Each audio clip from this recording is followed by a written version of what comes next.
Hey, Devin. Obviously, still processing that game, but your rookie season is now done. What are your initial thoughts on that as it's just ended? Um, I mean, it's tough. This game, this rookie year, it was crazy. And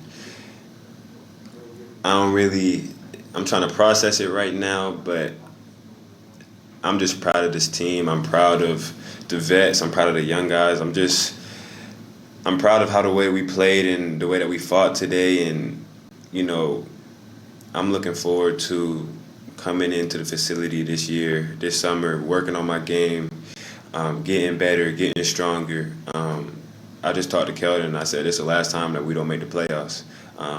You know, feeling that energy in the playing game, and I don't really know what a playoff game feels like. You know what I'm saying? Like, this is the closest thing I got to a playoff game, and just the energy in the field that I got was giving me chills. Honestly, like, I love playing this game, and I'm really just focused on getting better and improving for next year. In this game, you guys went down 21 points early, and I mean, obviously, that's not what you want to do, but I feel like anybody who watched this team throughout the year knew that you guys would respond. What was the message, going around the team? What were you guys telling each other in the heat of that battle? I mean, it was the first quarter. We knew we had a whole game left. We've been down before. We're a team that fights. We're very resilient. We're going to play to the last whistle, and that's what we did. We miss a couple of shots and, get a couple extra rebounds, and the game is flipped. We win the game. We knew we weren't out of the game when we went down 21. We just knew that one stop at a time, one possession at a time, and we was going to cut down.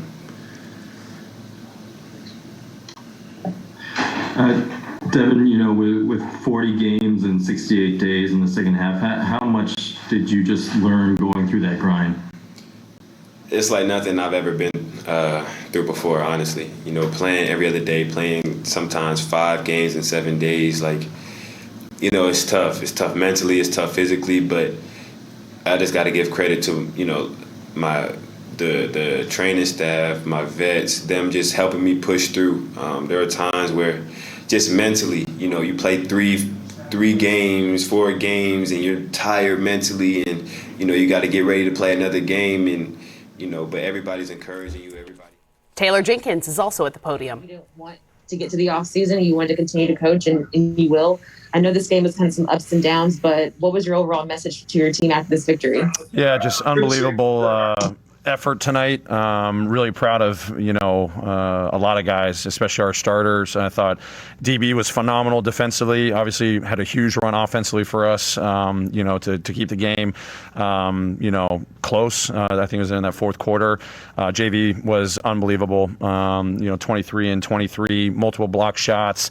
DeRozan attacking downhill, other guys attacking downhill. Just his presence in the paint was phenomenal.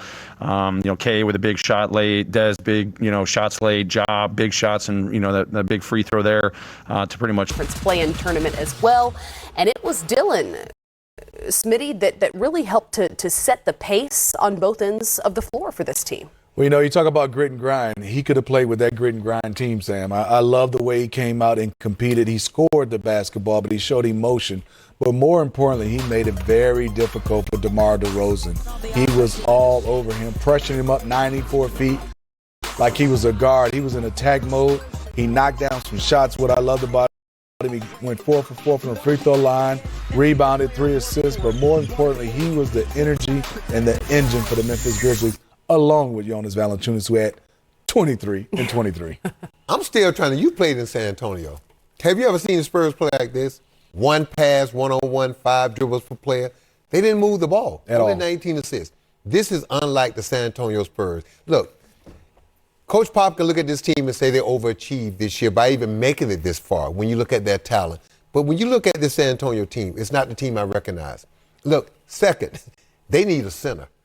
And they need a point guard. Listen to what I'm saying. DeMar DeRozan is not a point guard. He had a fantastic season. But you saw Dylan Brooks pick him up 94 feet, and it changed the game. And when you look at JV, Jonas Valanciunas, his rebounding, his clogging up the middle, was unbelievable. But DeMar DeRozan, when he put his head tonight, Smitty, on the pillow tonight, he's going to have nightmares because he had some great looks. I know Dylan Brooks played great defense, but he got to his spots early in the game. And when he started missing them free throw line jump shots, you could see, and he started short arming those shots, that pressure started mounting, and he just started pressing because they just started taking bad shots. They played, I didn't recognize San Antonio Spurs tonight. They didn't play Spurs basketball. Therefore, it ain't that Memphis did something so great. If you score 105 points against Memphis, you win the game. He did finish with 20 points, but Smitty, he was only 5 of 21 from the field. Yeah, he struggled. I mean, because he wasn't getting easy looks. I think for him is, Sam said it, he started pressing, but nobody was getting him some easy looks coming off curls, and they couldn't get any fast break points. One thing also watching the San Antonio Spurs, me and Sam looked at it, watched it, and talked about it. It was no movement, no execution, bad shots. Looking around, said, this is not the San Antonio Spurs. And their young guys are not that young. I mean, you look at them, yes, they have some guys, but I thought Pop also waited a little bit too long to bring in those veterans like Rudy Gay and Patty Mills because they got them back in the game. The biggest leap in Memphis was 21. Memphis was blowing them out of climbed back in there. Yeah. And that second quarter, it didn't look good. And I thought Taylor Jenkins waited a little bit too long to get Jonas back in that game. He'd have to play more than minutes. He'd have to play almost the whole game. Don't you think Memphis was lucky to win this game? Because San Antonio played the worst game I've seen them play in years. DeMar DeRozan, who is an excellent player, is very efficient. He played awful. Yeah, Dylan Brooks played some good defense, but you go back and look at the shots. DeMar DeRozan missed a lot of open 15 and 17-foot jump shots. So when San Antonio, when they lay their head tonight on the pillow, they're going to think about the only thing they really did well tonight was make free throws. Other than that, no assist, no ball movement, very poor defense at times. Why are you going over the top on Ja Morant when he doesn't shoot jump shots, and when you go over the top, you're dropping your big and he's getting downhill with a running start with a live dribble on a big guy that can't move his feet? So again, very unlike San Antonio. And you made an important point, Coach, in that the team has been too good to build through the draft, but perhaps not quite good enough to attract talent that wants to win a worst situation to championship. be, Kristen. So where do you go from here? They're going to get another draft pick. It's going to be probably after 10. They got to attract some free agents. They need some players, man. Look, I would bring back DeMar DeRozan, but what DeMar DeRozan was asked to do this year was unreal. He was basically the point guard. And I love Dejounte Murray and all those young guys. But, man, they better get into the lab and start working on their jump shot because they were laying some bricks tonight. I mean, we're talking about the San Antonio Spurs.